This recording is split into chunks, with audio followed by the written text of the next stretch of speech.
बदलते समय के साथ में ग्रह बदलाव करते हैं तो उनके प्रभाव बदलते हैं। अब जैसे सिक्के के दो पहलू होते हैं, वैसे ही ग्रहों के भी दो पहलू है, एक अच्छा, एक जो हमको अच्छा नहीं लगता, बुरा। अब ग्रह बदलाव करेंगे तो कई बार ग्रह अच्छे और बुरे परिणाम लेकर के आते हैं। जो गोचर में बदलाव हो रहे हैं ये एक तरह से सपोर्टिव बदलाव है कि भाई ये अपने को सपोर्ट कर रहा है, नहीं कर रहा है, ये सब चीज़ें होती हैं। अब बात धनु राशि के लिए करें, शनिदेव जब 13 जुलाई को बदलाव कर जाएंगे, वक्र अवस्था में हो जाएंगे, तो इनके प्रभाव क्या समझ में आते हैं अपने को, इस वीडियो में चर्चा करने वाले हैं। नमस्कार मित्रों, मैं भानु प्रकाश शर्मा, एस्ट्रो भानु शर्मा चैनल में आपका हार्दिक अभिनंदन करता हूँ।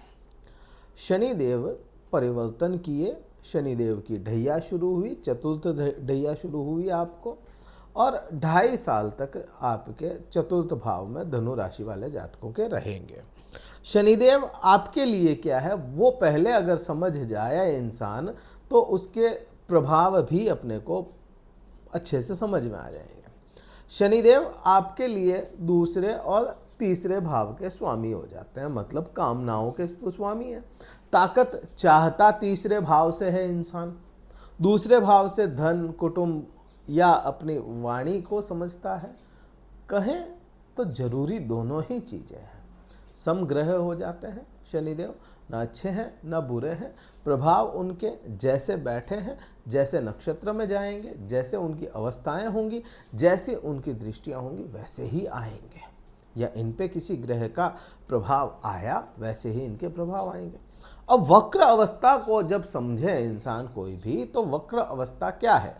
वक्र अवस्था में ग्रह एक देखो, ये तो नहीं कहेंगे कि उल्टा चलने लग गया। ग्रह अपनी क्षमताओं के मुताबिक, अपने जो उसकी चाल है उसके मुताबिक स्लो हो जाता है। चलता रेगुलर ही है लेकिन स्लो हो जाता है। इल्यूजन ऐसा क्रिएट होता है कि वो रुक गया है या उल्टा चल रहा है। ये वक्र अवस्था है। बहुत आसान भाषा में मैंने आपको बताया। अब इसी में अपन कहें कि भाई इसके प्रभाव क्या होते हैं वक्र अवस्था में। शनि या कोई भी ग्रह जब वक्र अवस्था को प्राप्त करता है तो अपने पूरे ये जो कहते हैं ना कि पहले के जो काम हैं, पहले के जो कर्म हैं, उनके रिजल्ट देता है वक्र अवस्था में। और अपने से एक भाव पीछे के भी रिजल्ट आपको जो अटके हुए होते हैं उनको पूर्ण कर देता है। तो यहाँ पे शनिदेव चतुर्थ भाव में है, तो चतुर्थ भाव से तीसरे भाव के भी आपको कहीं ना कहीं रिजल्ट देखने को मिलेंगे। अब सपोर्ट वहाँ पे किसका? बृहस्पति का भी मिल जाता है। अब चतुर्थ भाव की जो ढैया चल रही है, चतुर्थ भाव में जो वक्री हो रहे हैं शनिदेव, आपके 13 जुलाई से 27 नवंबर के बीच में यहाँ पे तीसरे भाव से अटके हुए जो कार्य थे वो पूर्ण हो जाएंगे। कोई भी ग्रह अपने बिहेवियर के मुताबिक, अपने बेसिक नेचर के मुताबिक रिजल्ट देता है। शनि का बेसिक नेचर क्या है? स्लो कर देना, चीज़ों को होल्ड पे डाल देना। अब क्योंकि चतुर्थ भाव में है और तीसरे भाव के भी रिजल्ट दे रहे हैं, तो अपने को जो आपकी पिछले समय से सोशल लाइफ डिस्ट्रॉय हो गई, सोशल लाइफ आपकी अच्छी नहीं थी, तो उसको यहाँ पे अच्छी करने के कार्य कर देंगे। तो यहाँ पे तो चीज़ें सही समझ में आती है। हाँ, डिसीजन थोड़े से क्विक हो जाएंगे आपके, क्योंकि राहु का भी वहाँ पे प्रभाव है। क्विक डिसीजन आप लेना शुरू कर देंगे। दिखावा आपके जीवन में आएगा इस समय में। जो आप नहीं हैं वो दिखा रहे हैं, और जो दिखा रहे हैं वो आप हैं ही नहीं। ये चीज़ यहाँ पे आपको पॉजिटिव है, पॉजिटिव है यहाँ पे आपके लिए। तो कम से कम ये पॉजिटिव अपने को समझ में आता है। अब इसी का जहां बैठे हैं वहां पे भी इनके प्रभाव आएंगे। अब शनि को क्या कहा जाता है? दंड अधिकारी। दंड देने का अधिकार शनिदेव के पास है। शनि को कहा जाता है न्याय प्रिय ग्रह, न्याय करता है। शनि को होल्ड पे डालने के लिए भी बदनाम किया जाता है कि अपन कहते हैं ना कि भाई आपके शनि ग्रह चल रहा है, इस वजह से ये चीजें नहीं हुई। नहीं हुई शब्द नहीं होना चाहिए वहां पे, नहीं हो रही है, लेकिन हो जाएगी जब शनि प्रभावी रहेंगे। ये चीज समझ में आती है ना अपने को। अब चतुर्थ भाव के भी रिजल्ट आपको देखने को मिल गए। चतुर्थ भाव में जो लोग अपने माता को कुछ माता के लिए कुछ करना चाहते थे वो इस समय में आप कर पाएंगे। आपके इस समय में प्लानिंग बहुत अच्छी बनेगी, बट मैं यहाँ पे ये नहीं कहूँगा कि भौतिक सुख बढ़ते नजर आएंगे। भौतिक सुखों की कामनाएं रहेगी और उन कामनाओं को बल मिलता नजर आएगा, लेकिन पूर्ण रूप से वो नहीं होनी है। यहाँ पे भौतिक सुख या इसको कहें कि गाड़ी, मकान, प्रॉपर्टी, ये आप है ना इनमें उलझोगे जरूर, लेकिन उसका है ना बेस पे रिजल्ट वैसा अपने को अभी फिलहाल के समय में समझ में नहीं आता। ये चीज़ें भी हो जाती हैं। अब इसी में आप देखिए केवल एक शनि का प्रभाव नहीं होता, इंसान पे दूसरे ग्रहों के भी प्रभाव होते हैं, है ना। तो दूसरा में भी पॉसिबल है आपके शनि बहुत अच्छी कंडीशन, मैंने कहा ना सिक्के के दो पहलू है, ये मैं गोचर की बात कर रहा हूँ, सिक्के के दो पहलू हैं। अगर आपके चार्ट में शनि बहुत अच्छी पॉजिटिव कंडीशन में बैठे हैं, पॉजिटिव है आपके लिए, तो ये शनि इसी वक्र अवस्था में मकान के कार्य भी करवा देंगे आपके। यहाँ पे ये शॉर्ट होकर के नहीं कह सकते आप कि मकान, गाड़ी, प्रॉपर्टी आपके नहीं बनेगी।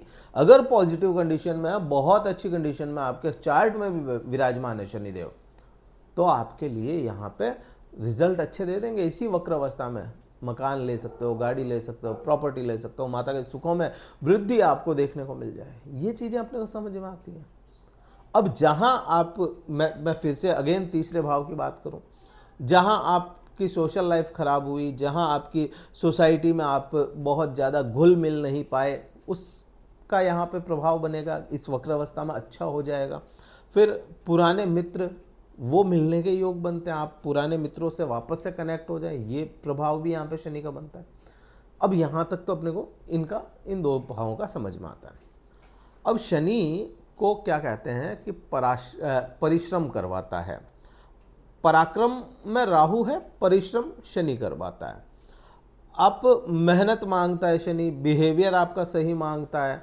तो जब इंसान का बिहेवियर सही हो और वो मेहनत करने शुरू कर दे, समर्पण अपना दर्शा दे, समर्पित हो जाए, जहाँ शनि बैठे हैं, जहाँ देख रहे हैं, मीन्स दृष्टि है, तो चीज़ें सही होती है। चाहे डैया चले, चाहे 7.5 चले, चाहे कोई भी दशा चले, बिहेवियर और आपका समर्पण, ये चीज़ें शनि मांगता है। शनि के पास में तीसरी दृष्टि है।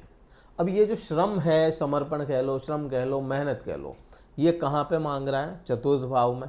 माता के प्रति आपको थोड़ा सा उस हिसाब से रहना पड़ेगा। प्लस शनि की जो दृष्टि है वो भी कार्य करेगी, तो शनि की तीसरी दृष्टि यहाँ पे आपके छठे भाव पे आएगी। छठा भाव आपके लिए क्या हो जाता है, या किसी के लिए भी छठा भाव क्या है?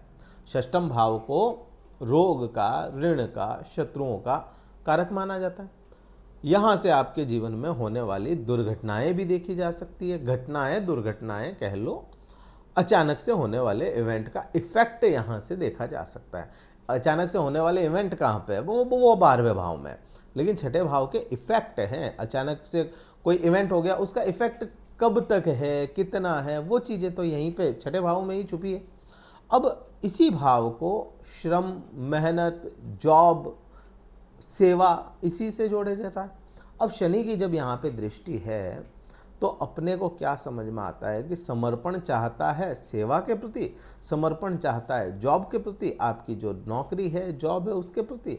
हाँ, यहाँ पे इस समय में रोग थोड़े कम होंगे, ऋण थोड़े कम होंगे, शत्रु थोड़े कम होंगे, मिटेंगे नहीं, लेकिन समर्पण जरूर चाहता है। यहाँ पे आप जो भी जॉब कर रहे हो उसके प्रति आपको ईमानदार रहना पड़ेगा, कर्तव्यनिष्ठ रहना पड़ेगा, मेहनत करनी पड़ेगी, तब जा कर के आपको रिजल्ट यहाँ के ठीक मिलने वाले हैं।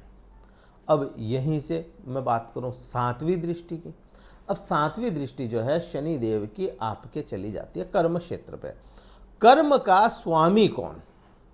काल पुरुष की कुंडली उठाते हैं तो काल पुरुष की कुंडली में 10वें और 11वें भाव का स्वामी शनि है, खुद शनिदेव है।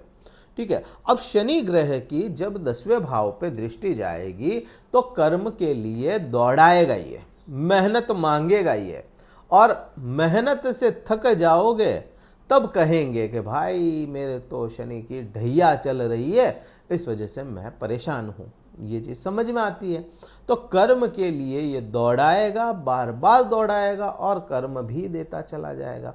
जितना दौड़ोगे, जितना कर्म आप थोड़े से उस पर समर्पित रहोगे, मेहनत करोगे, तब जा कर के करियर को स्टेबल रखेगा ये। अदरवाइज शनि क्या करेगा, अदरवाइज इन जनरल शनि क्या करेगा, इस समय में आपको करियर में ग्रोथ नहीं होने देगा। आपके जो क्रेडिट हैं वो लोग खा जाएंगे। आपने मेहनत तो कर ली लेकिन क्रेडिट आपका लोग खा गए, इस टाइप से भी हो जाएगा यहाँ पे। जनरली तो यही बनता है। बट शनि क्या चाहता है, मेहनत और समर्पण अपने कर्म के प्रति, तब जाकर के चीज़ें बेटर समझ में आएगी अपने को।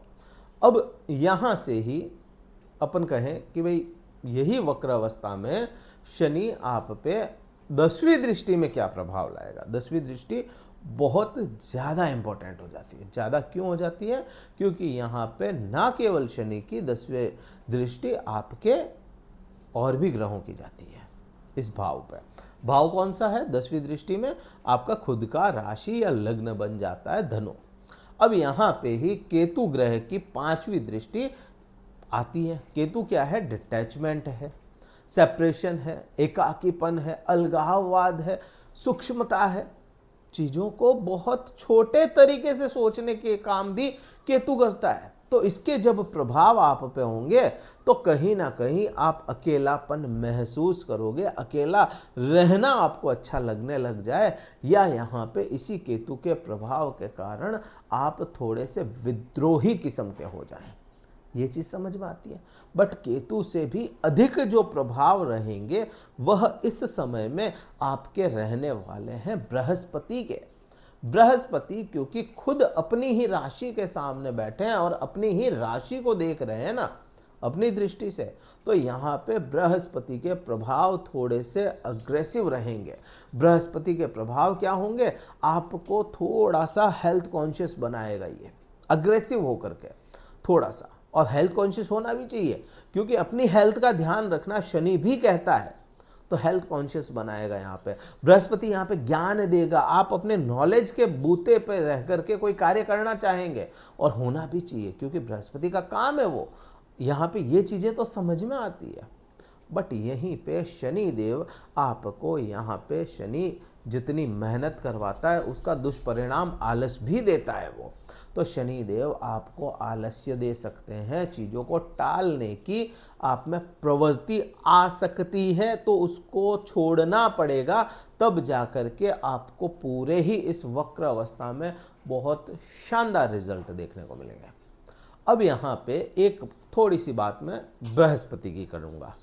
बृहस्पति क्योंकि लग्नेश है, राशि स्वामी है, और वह आपके अक्टूबर महीने से लेकर के दिसंबर फर्स्ट वीक तक, 18 अक्टूबर से 5 दिसंबर के आसपास, डेट कंफर्म याद नहीं लेकिन हाँ टाइम यही फ्रेम बन रहा है, अक्टूबर से दिसंबर के बीच में। उस समय में आपके कुछ समय के लिए अष्टम भाव में जाएंगे। वह जो समय होगा, क्योंकि बृहस्पति उच्च के हो जाएंगे यहाँ पे, वो जो समय होगा आपके लिए ज़्यादा बेटर रहेगा रिसर्च करने के लिए, जॉब स्विच करने के लिए, डिस्टेंस एजुकेशन के लिए, विद्यार्थियों के लिए वो ज़्यादा अधिक समय अच्छा देखने को मिलेगा। और उसी समय में आप अपने आप में भी परिवर्तन महसूस करेंगे कि आप जिस लूप में उलझ गए, जिस किसी भी लूप में उलझ गए, जो ब्रेक नहीं हो पा रहा था, वह उस समय में ब्रेक हो जाएगा। वो अच्छा समय आपके लिए होगा, कुछ समय के लिए होगा लेकिन बहुत अच्छा वह समय भी आने वाला। अब इस वीडियो में मैंने बहुत कुछ जानकारी आपको देने की कोशिश की। अच्छा वीडियो लगाओ, लाइक कीजिएगा, शेयर कीजिएगा, सब्सक्राइब जरूर कीजिएगा चैनल को। और अगर कुंडली विश्लेषण करवाना चाहते हैं तो डिस्क्रिप्शन में कार्यालय के नंबर दिए गए हैं, व्हाट्सअप मैसेज द्वारा संपर्क करके अपना स्लॉट बुक करवा के मुझसे बात कर सकते हैं। इस वीडियो में इतना ही था। जय हिंद, वंदे मातरम, भारत माता की जय।